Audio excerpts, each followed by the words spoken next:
salam sehat. Berjumpa kembali dalam video pembelajaran untuk praktikum biologi dasar 1. Pada topik kali ini kita akan belajar tentang reproduksi organisme, di mana organisme yang akan kita pelajari adalah ragi. Sebelum kita belajar tentang populasi ragi, mari kita mengenal terlebih dahulu ragi yang akan kita gunakan. Ragi yang akan kita gunakan adalah Saccharomyces cerevisiae. Di sebelah kiri ini adalah gambaran dari koloni Saccharomyces cerevisiae dengan metode strict plate. Nah, ini dapat saudara lihat, ini cara menumbuhkannya adalah digores seperti ini. Kemudian nanti setelah goresannya itu berangsur-angsur menyebar, kemudian akan ditemukan bentukan satu koloninya. Nah, koloninya ini kalau saudara dapat bayangkan ini seperti tetesan kental manis. Jadi warnanya putih, mengkilat, kemudian bentuknya cembung. Seperti itu. Nah, kemudian untuk penampakan dari pengamatan mikroskopik, nah ini saudara perhatikan gambaran ini, di mana ada sel induk, kemudian ada pertunasan atau yang kita kenal sebagai budding. Berikutnya ada beberapa metode dalam penghitungan populasi ragi yang dapat saudara lakukan. Yang pertama adalah penghitungan jumlah sel, di mana penghitungan jumlah sel ini ada dua macam juga, yaitu secara langsung dan secara tidak langsung. Apabila saudara menggunakan metode penghitungan jumlah sel secara langsung, saudara membutuhkan hemositometer. Pada praktikum kali ini kita akan mencoba menggunakan metode ini.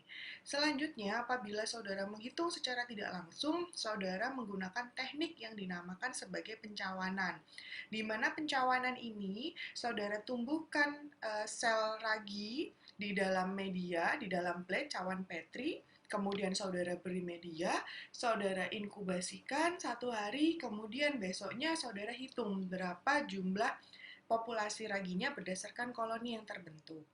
Tentu saja kedua metode ini punya kelebihan dan kekurangannya masing-masing. Untuk metode hemositometer secara langsung, saudara dapat menghitung secara langsung saat itu juga, tidak perlu menunggu keesokan harinya. Tapi jumlah sel yang terhitung adalah jumlah sel yang hidup dan yang mati, karena saudara tidak dapat membedakan sel yang hidup dan yang sel mati. Semua jumlah sel yang ada di bawah pengamatan hemositometer itu nanti saudara hitung. Sedangkan cara yang tidak langsung ini membutuhkan waktu yang sedikit lebih lama, namun saudara dapat memastikan betul bahwa jumlah sel yang dihitung adalah untuk jumlah sel yang hidup. Selanjutnya, kita ada penghitungan massa sel, di mana penghitungan massa sel ini juga ada dua cara. Saudara dapat menggunakan metode turbidimetri atau menggunakan metode gravimetri. Menggunakan metode turbidimetri berarti saudara menghitung kekeruhan suspensi sel. Nah, saudara butuh apa di sana? Saudara butuh spektrofotometer. Jadi nanti saudara masukkan suspensi sel ke dalam kuvet, kemudian saudara masukkan ke spektrofotometer dengan panjang gelombang tertentu, kemudian saudara catat berapa OD-nya, optical density-nya. Kemudian cara yang lain adalah untuk menghitung jumlah atau massa sel, ini saudara mengukur berat kering sel dengan metode gravimetri. Caranya seperti apa? Suspensi sel yang ada di dalam botol kultur itu saudara pindahkan dulu ke kuvet atau ke cup, kemudian saudara centrifuge. Nah, setelah disentrifuge, kemudian saudara dapatkan pelletnya atau biomasa dalam bentuk basah, kemudian saudara keringkan terlebih dahulu, kemudian itu saudara timbang. Selanjutnya, kita akan berbicara tentang tujuan pada praktikum kali ini. Tujuan yang pertama adalah menghitung populasi ragi. Yang kedua, saudara dapat membuat kurva pertumbuhan dari ragi, di mana sumbu X-nya adalah umur kultur ragi dan sumbu Y-nya adalah kepadatan populasi ragi. Berikut adalah alat dan bahan yang akan saudara gunakan untuk praktikum ini. Yang pertama adalah kultur ragi dengan bervariasi usia inkubasi. Jadi kita punya umur kultur ragi yang 0 hari, 1 hari, 2 hari, 3 hari, 4 hari, dan 5 hari. Kultur ragi ini semuanya telah ditumbuhkan di media larutan gula, sukrosa. Jadi medianya sudah disamakan, kemudian tinggal variasi umurnya saja yang berbeda. Kemudian saudara butuh kertas grafik untuk membuat grafik atau kurvanya.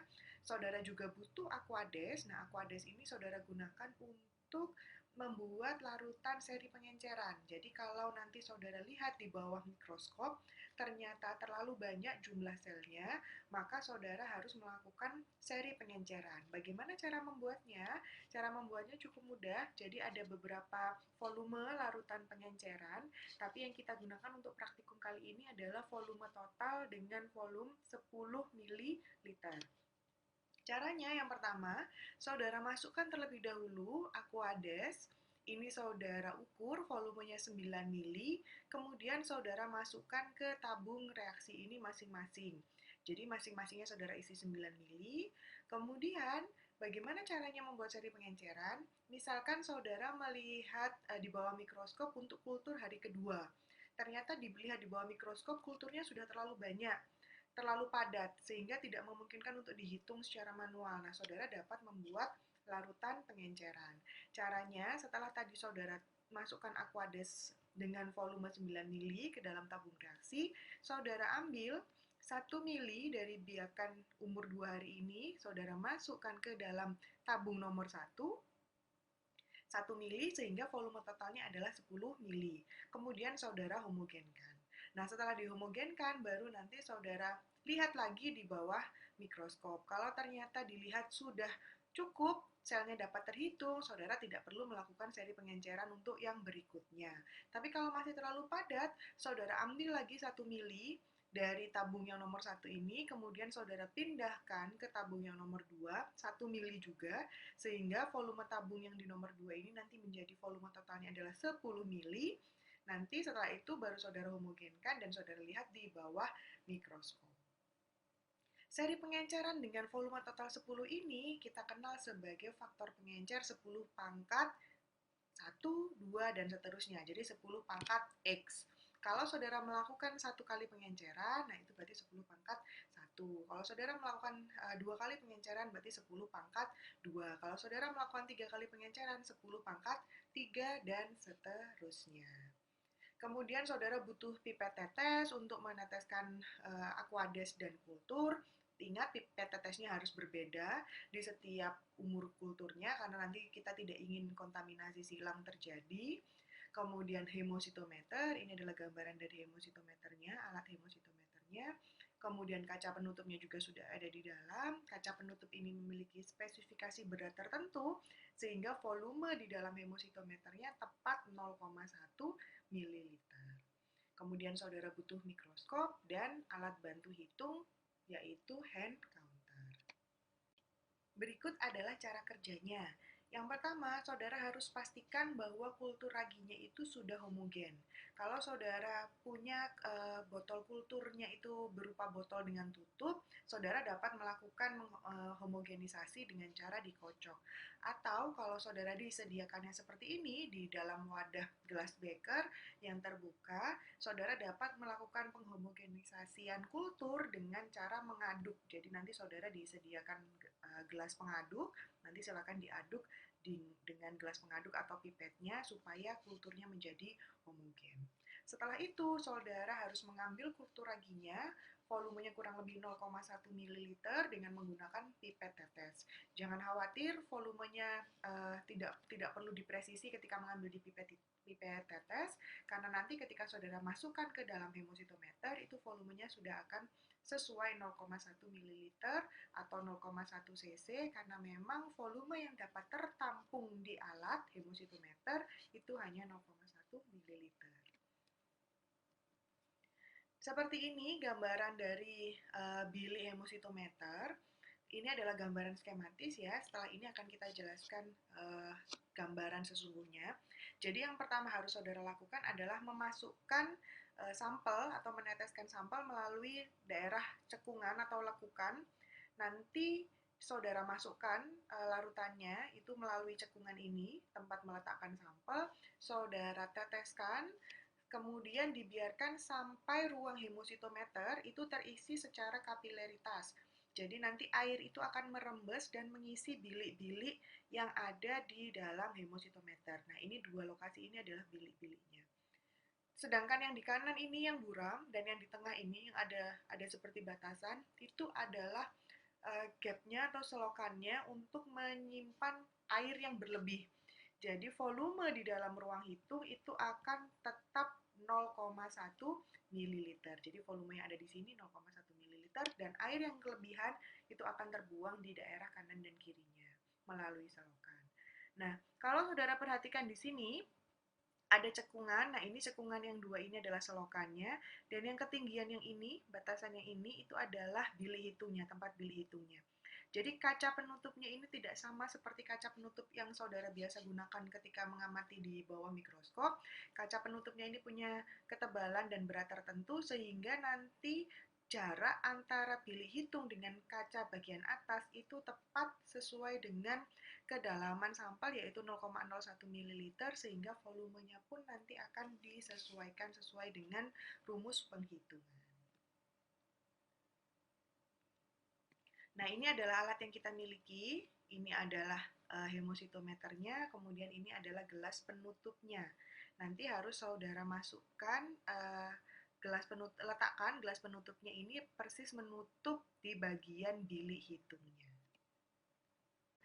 Ini adalah gambaran skematis dari pengamatan di bawah mikroskop untuk bilik hitung hemositometer. Jadi nanti saudara akan menemukan gambaran kotak seperti ini. Jadi ada 9 area. 1, 2, 3, 4, 5, 6, 7, 8, 9. Nah, bagian mana yang harus saudara perhatikan? Yang harus saudara perhatikan adalah kotak yang ada di tengah-tengah ini. Jadi kotak nomor 5 yang ada di tengah-tengah ini kalau di bawah mikroskop nanti dibatasi oleh garis ganda. Jadi ada garis yang bertumpuk. Nah, ini adalah area yang harus saudara perhatikan. Berikut adalah gambaran sesungguhnya di bawah mikroskop untuk bilik hitung hemositometer. Kalau tadi skematis, nah ini adalah gambaran sesungguhnya. Ini kalau saudara lihat, ini adalah area nomor 1, 2, 3, 4, 5, 6, 7, 8, 9. Nah, yang harus saudara perhatikan adalah yang sini, yang area nomor 5 ini, yang di tengah-tengah ini. Saudara perhatikan di sini ada 25 kotak besar. Jadi ini 1, 2, 3, 4, 5. Ke bawah juga 5. 1, 2, 3, 4, 5. Jadi ada 25 kotak besar. Dan untuk menghitung berapa jumlah sel di dalam kotak hemositometer ini, saudara dapat melakukan metode sampling. Jadi saudara tidak perlu menghitung ke 25 kotak yang di tengah ini, semuanya saudara hitung. Tidak, saudara dapat melakukan metode sampling. Jadi yang harus saudara hitung ketika saudara memutuskan untuk menghitung berdasarkan metode sampling, yaitu kotak bagian kiri atas, kanan atas, tengah-tengah, kiri bawah, dan kanan bawah. Jadi ada 5 kotak. Tentu saja nanti di hasil akhir harus saudara kalikan dengan 5, karena tadi saudara menggunakan metode sampling, yaitu mengambil 5 bagian saja dari 25 bagian yang ada, atau seperlimanya saja. Sudah saudara perhatikan ya, jadi ini nomor 1, nomor 5, kotak nomor 5, kemudian ini kotak nomor 10, 11, 12, 13, kemudian kotak nomor 21 dan kotak nomor 25. Itu saja yang dilihat. Yang lain tidak. Atau kalau saudara mau menghitung, berarti dihitung keseluruhannya 25. Dan untuk praktikum ini kita menghitung berdasarkan metode sampling, yaitu kita mengambil 5 kotak besar saja. Kalau saudara perhatikan, berikutnya untuk satu kotak besar itu ketika dibesarkan itu ada 16 kotak kecil. Ini saudara hitung 1, 2, 3, 4, 1, 2, 3, 4. Jadi ada 16 kotak kecil. Kalau kita kembali ke sebelumnya, nah ini adalah kotak kecil yang tadi sudah difoto. 1, 2, 3, 4, 1, 2, 3, 4. Sehingga kalau tadi saudara menggunakan sampling di 5 kotak besar, yang masing-masing kotaknya ada 16 kotak kecil, sehingga total kotak yang akan saudara hitung adalah 80 kotak kecil. Dari mana? 16 kotak ini saudara kalikan 5. 16 1, 16 2, 16 3, 16 4, 16 5. Jadi 16 dikali 5, sehingga saudara mendapatkan 80 kotak kecil. Nah, ini adalah gambaran yang sudah diperbesar ya. Untuk satu kotak besarnya ini saudara dapat 16 kotak kecil. Selanjutnya, ini tadi sudah disampaikan, saudara harus letakkan dulu hemositometer di atas meja, mikroskop dengan hati-hati, kemudian lurus, tidak boleh miring. Setelah itu, saudara amati dulu dengan pembesaran objektif berkekuatan rendah, saudara hitung di 80 kotak kecil yang tadi sudah saya jelaskan di awal sebelumnya, bahwa ada 16 kotak kecil dikali 5 kotak besar, sehingga ada 80 kotak kecil. Sudah tentukan 5 kotak besarnya, kiri atas, kanan atas, yang kemudian tengah-tengah, kiri bawah, dan kanan bawah, atau kotak nomor 1, 5, 13, kemudian 21 dan 25.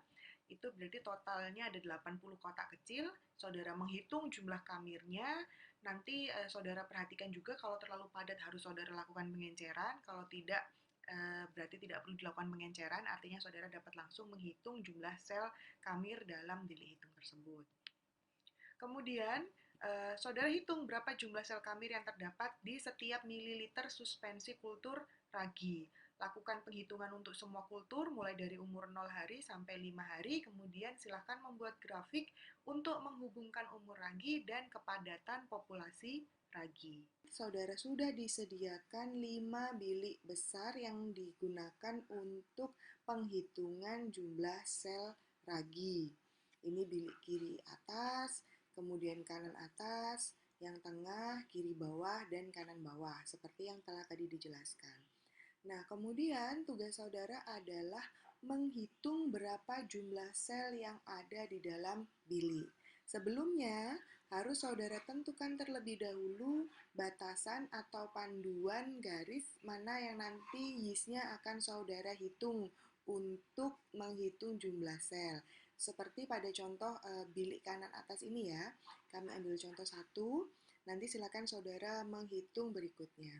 Misalkan saudara sudah perhatikan di sini, ini adalah satu kotak besar, di mana dalam satu kotak besar ini ada 16 kotak kecil. Nah, untuk 16 kotak kecil ini, silahkan saudara menghitung ada berapa jumlah sel ragi di masing-masing kotak kecilnya ini. Nah, dengan cara saudara gunakan panduan tadi yang sudah disebutkan, misalkan saudara menggunakan batasan kiri bawah.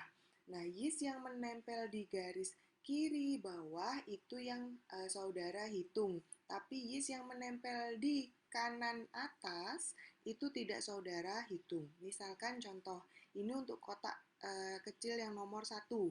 Berarti kalau saudara menggunakan batasan kiri bawah, ada berapa jumlah selnya? 1, 2, 3, 4. Berarti untuk kotak nomor 1 ini ada 4 sel yeast.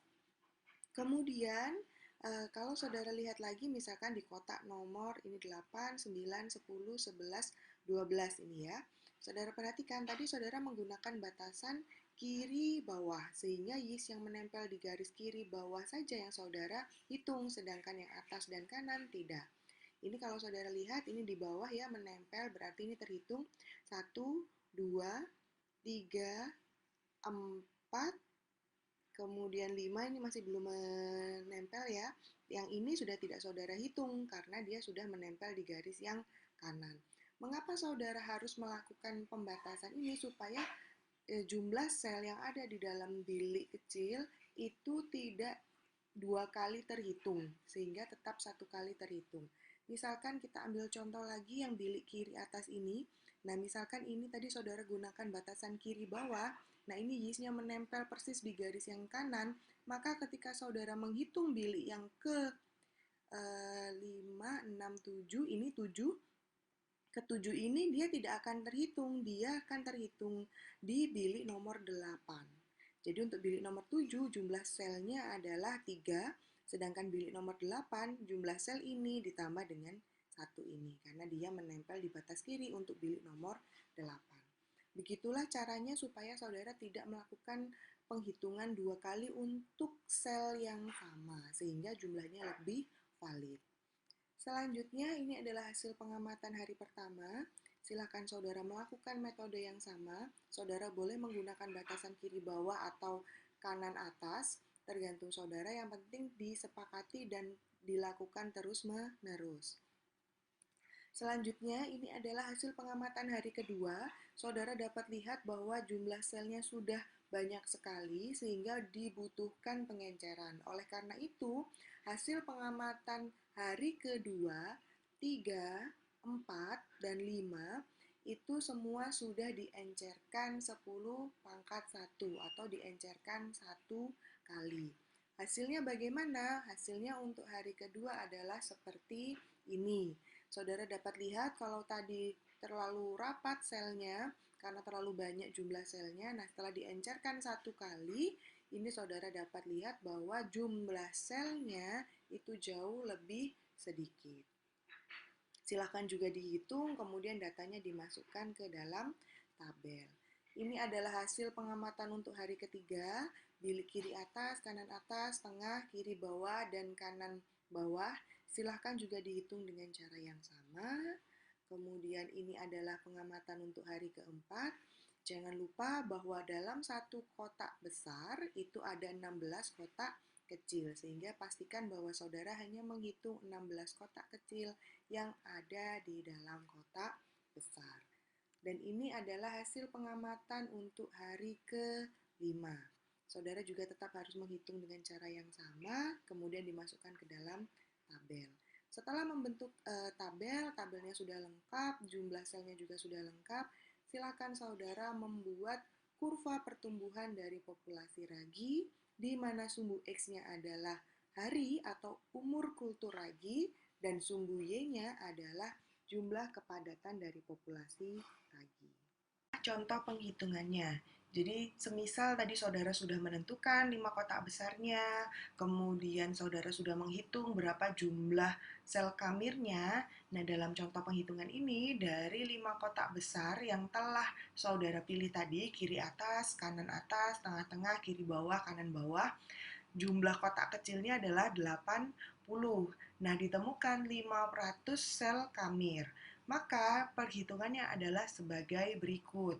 Jadi dalam 80 kotak kecil, itu yang memiliki luasan 0,2 mm persegi, sehingga di dalam setiap milimeter perseginya itu kan terdapat 500 dikali 5 atau 2.500 sel. Mengapa dikali 5? Karena ingat tadi saudara hanya mengambil perwakilan 5 kotak besar saja, bukan 25 kotak besar.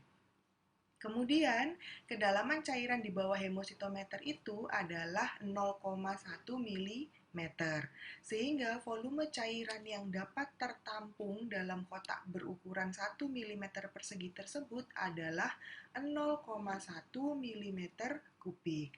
Dengan artian bahwa 2.500 sel itu tadi adalah per 0,1 mm kubik.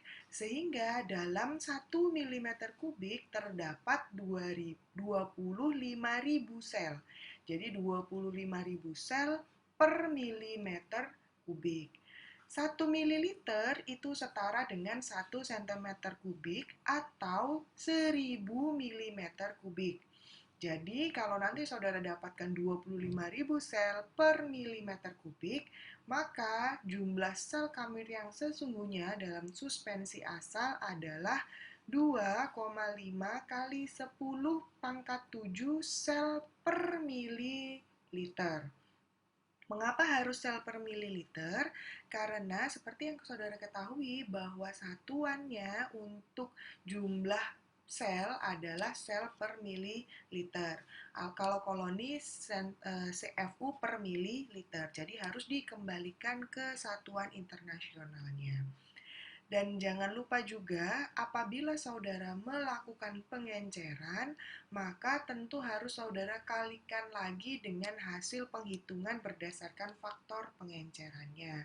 Jadi misalkan ternyata di sini jumlah selnya tanpa faktor pengenceran, ya langsung saja dituliskan 10 kali 2,5 kali 10 pangkat 7 sel per mililiter. Kalau ternyata ada satu kali faktor pengenceran, maka saudara harus kalikan lagi 10, tentu jumlahnya adalah 2,5 kali 10 pangkat 8 sel per mililiter. Ingat, karena faktor pengencerannya adalah 10 pangkat 1, 10 pangkat 2, dan seterusnya, sesuai dengan faktor pengenceran yang saudara buat. Adalah cara membuat kurva pertumbuhan dari populasi ragi. Jadi saudara buat dulu tabelnya, umur kultur ragi yang saudara gunakan tadi berapa, 0, 1, 2, 3, 4, 5 hari, kemudian saudara tuliskan di sini berapa jumlahnya.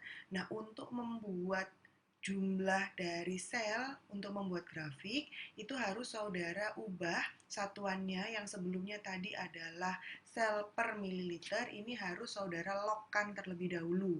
Jadi di lockkan sel per mililiter. Supaya apa? Supaya interval rentangnya tidak terlalu tinggi. Karena kalau saudara tidak melokkan faktor pengali di belakangnya 10 pangkat 7, 10 pangkat 8, dan seterusnya itu akan menjadi gap yang besar. Oleh karena itu harus saudara lockkan terlebih dahulu. Setelah berhasil saudara lockkan, angkanya dimasukkan ke dalam tabel, kemudian saudara buat seperti ini kurva pertumbuhannya, di mana sumbu X adalah hari dan sumbu Y adalah jumlah kepadatan dari sel ragi. Seperti ini. Setelah itu, kemudian saudara bahas. Dan video pembelajaran untuk praktikum biologi dasar 1. Terima kasih atas perhatiannya. Salam sehat. Wassalamualaikum warahmatullahi wabarakatuh.